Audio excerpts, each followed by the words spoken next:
болж байна. Нэгдүгээрт юу гэхээр олон улсад үүсэж байгаа нөхцөл байдал шууд болон шууд ус байдлаар Монголын эдийн засагт нөлөөлж байгаа байдал дээр засгийн газар хамтарч ажиллах шаардлагатай байна.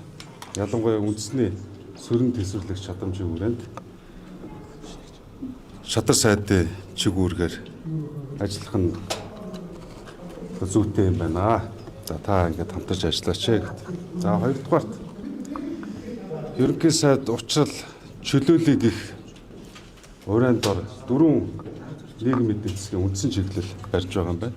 За мэдээж энэ татрын дарамтыг иргэд аж ахуй нэгжид учруулж байгааг засал сайжруулах. За аж ахуй нэгжүүд учирж байгаа төрийн дарамт гэх мэтлэн хүнд суртал болж байгаа бүхэл асуудлуудыг чөлөөлөе. За өөрийнх нь ерөнхий сайд болоод хэлсэн улсын хурлын энэ төр тавьсан илтгэл байгаа гол асуудлуудаа дурдлага товчхон хэлээ. Тэгээ энэ албан бичгийг авснараа үндэсний зөвлөлийн их хурлын гишүүд болон үндэсний зөвлөлийн бүрэлдэхүүнд байгаа улс төрийн намуудын удирдлагыг суглаад урилгыг хүлээж авах зүйтэй гэж шийдвэрлсэн. Тэгээд үндэсний хэмжээ санал болгож байгаа ажил бол Монгол улсын шадар сайд бөгөөд үүний эрхлэх асуудлын хүрээнд бүсчилсэн нийгэм эдийн засгийн хөгжлийн асуудал. За стандарт хэмжил зүй. За агаарын бохирдлыг бууруулах. За үндэсний төсвөрлөн сөрөн төсвөрлөгч чадамжийн хүрээний хөтөлбөрийн хэрэгжилтэйг хангах. Шинэ хоршоо хөтөлбөргээд үндсэндээ 11 чиглэлийн хүрээнд ажиллах ийм эрх зүйн зохицуулалттай ажил албанд санал болгож байна. За энэ нь юу гэхээр шадар сайдын хувьд эдийн засгийн хөгжлийн яамтайгаа нэгт холбоотой ажиллах шаардлагатай байна. Хүнсүдэн аж ахуйн яамтайгаа нэгт холбоотой ажиллах, батлан хамгаалах болон бусад хууль хүчний байгууллагуудтай хамтран ажиллах энэ чиглэлүүд. За онцгой байдлын асуудлууд энэ бас орж байгаа. Засгийн газрын хөтөлбөртэй ажил чадах гэж байгаа 2 цагийн өмнө саний үзэл баримттай нийцдэг юм уу? Шинэ оршин хөдөлгөөн дэмждэг юм уу ер нь? За нэгдүгээрт мэдээж би нэг асуудлыг удаа дараа танартай одоо тайлбарж ярьчихсан. Юу гэхээр санал болгож байгаа чигүүргийн хүрээнд би ажиллаж чадах уугүй. Тодорхой үр дүн гаргаж чадахгүй. Тэгэхээр үндсэндээ энэ бол нэгдүгээрт эдийн засгийн чиг баримжаатай. Мөн нийгмийн чиг баримжаатай. За энэ хүрээнд бол одоо миний би засгийн газар дэд сайдаар ажиллаж байсан. Нийгмийн хамгааллын сайдаар ажиллаж байсан. За аюулгүй байдлын чиглэл бол орж ирж байгаа. За улсын хурлд анх үйл тавьснаас хойш аюулгүй байдал гадаад бодлогын банк орооны гишүүнээр тогтмол ажиллаж байгаа. За аюулгүй байдлыг хангах цэргийн байгууллагт миний би 9 жил ажиллаж байсан. Цэргийн хүн. Гэх мэтлэн өмнө ажиллаж байсан чиглэл болон хуримтлуулсан туршлага энэ шадар сайдын хүрээнд эрхлэх асуудалтай нэгт уялдаа холбоотой юм байна гэж бол үзсэн байна. нэлээд цаг тулгаж хамтарч ажиллах хүсэлтийг. За мэдээж энийг бол та бүхэн улс төрийн нөхцөл байдлыг харсан. Юу гэхээр ардын намын 68-ын бүлэг тодорхой хэмжээнд улс төрийн асуудлууд бол байсан. Миний зүгээс ерөнхий сайд учрлаас та дотоод эв мэдлээ хангаж чадж байна уу? Энэ засгийн газар хэрхэн тогтвортой цаашаа урт удаах хугацаанд үргэлжлэх улс төрийн нөхцөл байдал чинь бүрдэх юм бэ гэдэг дээр 68-ын бүлэг бол бүгдээрээ учир зүгөө болоод нэгдлээ хангаж чадна. Үүний дагуу одоо нийгэмд өөрсдийнхөө одоо байр суурь асуудлыг хэрхэн шийдвэрсэн талаар мэдээлэл өгсөн одоо хэллээ. Тэгэхээр энэ улс төрийн одоо зөрчил үйл ойлголцол цэг тавьж ийн гэж ерөнхий сайдын үгнээс сонслоо. Ерөнхий сайдгаас илүү Монгол Ардын намын даргын үгнээс сонсож байгаа. За юм байна. Танхимын бүрэлдэхүүн үнэхээр таалагдж байна. За танхимын бүрэлдэхүүнийг одоо сая ороход бол одоо бодвол сайд болж байгаа их хурлын гишүүд байх шиг байна. Мөн энэ харын танхимд сайд болохооргүй их хурлын гишүүд байх шиг байна. Надад бол энэ чиглэлд ийм сайдлар байгаа гэж бол хэлсэн. Ямар тач миний мэдж байгаагаар ЖНК гишүүн хууч ажилдаа үлдчихэж байгаа юм байна. Сая бас хамтарч ажиллах хүрээнд тав өгсөллөө. За өчөч юм байлаа. Гэхдээ та хэд харсан. Надаас нэрийг асуулаа. Тэр юу ярьсан бэ? Дэд сайдэр дээр. За тэрийг бол ерөнхий сайд урьдчилан өөрөө тайлбарсан шүү дээ. Үндсэн чиглэлийн дөрвөн яамтайхан дэд сайдыг авч үлдээ. Бусад салбарын сайдууд төр мэдээж сайдгүй ажиллая гэж. Шинэ оршоо хөдөлгөөн ер нь Монгол улсад хэрэгтэй юм уу? Таны одоо яг Би бол хэрэгтэй гэж бодож байгаа.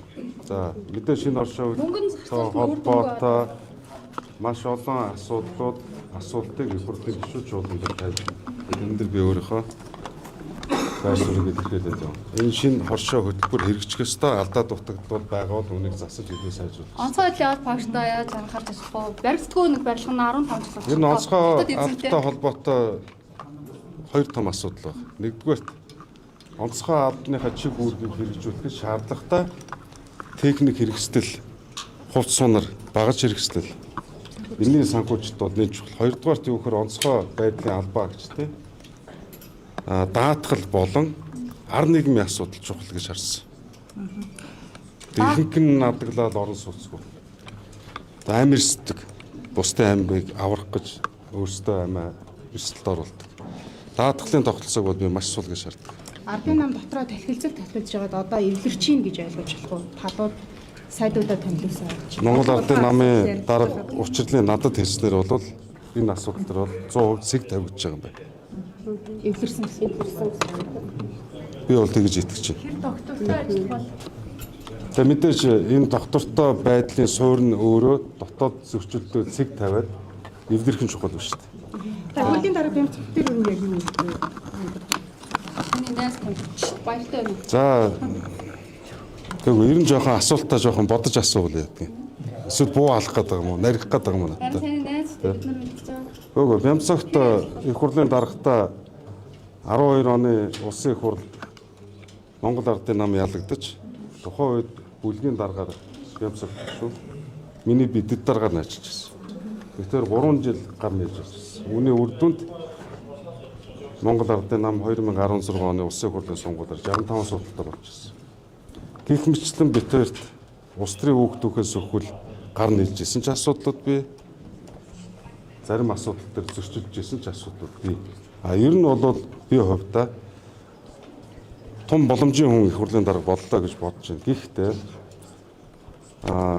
Ардсан намын бүлгээс санаачилсан энэ хууль хэрэгжиж улсын хурлын дарга элдв улс төрийн зөрчилдөөнөөс ангид байх энэ хэрэгцээ орчин бүлгэн гэж итгэж байгаа. Энэ хууль Бямцогт улсын хурлын дарга болохтой холбогдож гарсан юм ердөөс биш. Энэ хууль нодлон 5 сард амар ойсголын их хурлын даргаар ахлуулсан их хурлын гишүүдийн бүрэлдэхүүн Англи улсад ажиллах үед анх яригдаж ажил хэрэг болоод 11 сарын 24-нд улсын хурлд баригдсан байсан хууль багхгүй 25 оны.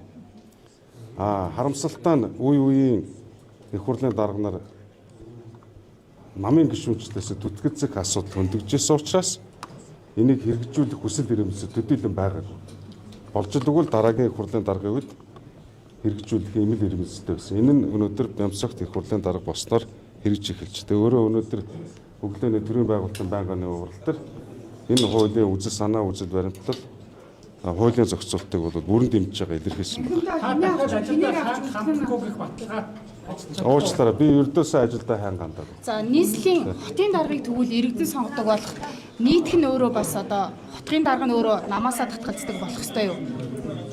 Нийтх ер нь Би өнөөдөр өрнөж байгаа асуудлуудын хүрээнд л хариулъя. Тэг үү? Өнөөдөр байгаа өвчин төгөлдөр хуулийн хүрээнд л хариулъя. Тэ? Хаамаагүй юм хам чимээ надаас асуусан мэдэргүй тэ. Ер нь бол биш тэ. Энэ чинь бүсчилсэн хөгжил агарын бохирдол өшөө хэд хэдэн чиглэлээр нийслэлийн засаг дарга Нямбатартай нэгт холбоотой ажиллах чиг үүргүүд бас байна. Тийм. ер нь одоо тахимдаа хэнийг авч үлдэх нь ерхий сайдын бүрэн эрх хэдий ч гэсэндээ зарим салбарт огт мэргэжлийн бос хүнийг томилсон байна. Жишээлбэл За би анханасаа учрал ерөнхий сайдад нэг л зарчим баримтлаасаа гэж хүсэж ирсэн. Үнийгээ ч би хэвлэлээр дамжуулж хэлж ирсэн. Улс төрийн эрх чөлөөтэй байгаасаа, улс төрийн өөр ингэсэн бие даасан эрх мэдэлтэй байгаасаа л гэж хүссэн. Тэр үүднээс би хөндлөнгөөс ямар нэгэн байдлаар огт оролцоогүй. Тийм ба. Хөлбөмбөгийн салбарч одоо аюул чухал салбар шүү дээ. За одоо өнөөдөртөө ингээд энэ үр идэхгүй. Хэн сайд нь болж байгаа би мэдэхгүй. Тийм үү? Эмч юм уу? Юу вэ? Тэр сайн менежер байх те. Тийм засагч хүн баг. Тэгэл Ер нь бол яг би эрүүл мэндийн сайдын үүрэг гүйцэтгэгчээр нэг тодорхой хугацаанд ажиллаж байсан та хэд мэдэхгүй байх. Энд бол маш сайн одоо санхүүгийн менежер хэрэгтэй юм байна. Эмч гэсэн. Мэргэжлийн соёлын сайд дээр жишээ Алдарч авах. алдарч авах гэж байна шүү дээ. Энэ чинь соёл, аялал жуулчлал, спорт залуучуудын асуудал байна. Энэ 2016 оны Улсын их хурлын сонгуульд Монгол Ардын нам өрсөлдөж байхдаа мөрийн хөтөлбөртөө залуучуудын хөгжлийн агентлаг байгуулна гэж ярьж байсан нь өнөөдөр хөгжөөд соёл, аялал жуулчлалтайгаа холбоотой, спорттойгоо холбоотой би юм том яам болтол хөгжсөн байна. Анх суурийг би өөрөө тавьчихсан. Захин мөнгөлтөөр одоо За мэдэхгүй байна. Одоо тэрийг өөрсдөөс.